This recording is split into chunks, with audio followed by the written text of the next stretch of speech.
Hi, my name is Bekah Jean, and I'm about to show you the difference between generic liquid laundry detergent and EcoGal's laundry squares.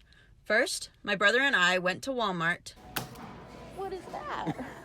Where we headed straight to the soap aisle to find a bajillion different options of detergent to choose from.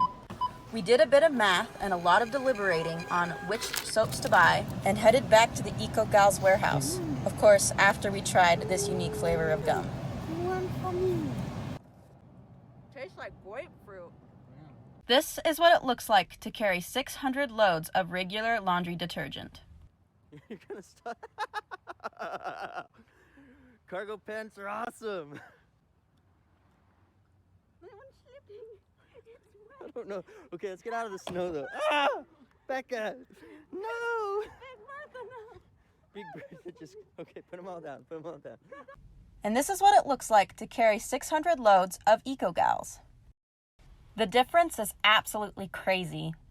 EcoGals is a great option for me as someone who doesn't have laundry in their apartment. EcoGals Eco Squares are way easier to take to the laundromat with me than a giant bottle of liquid detergent. They also clean amazingly well. And because they come in a cardboard box, I can rest easy knowing that I'm doing better things for the planet. So, EcoGals is offering a discount to you today for your first purchase of EcoGals Eco Squares. And the info for that will be in the comment section down below. It's buy one, get one free, so you can get a box for your little sister. So she will stop bothering you about why your clothes and your sheets smell so nice.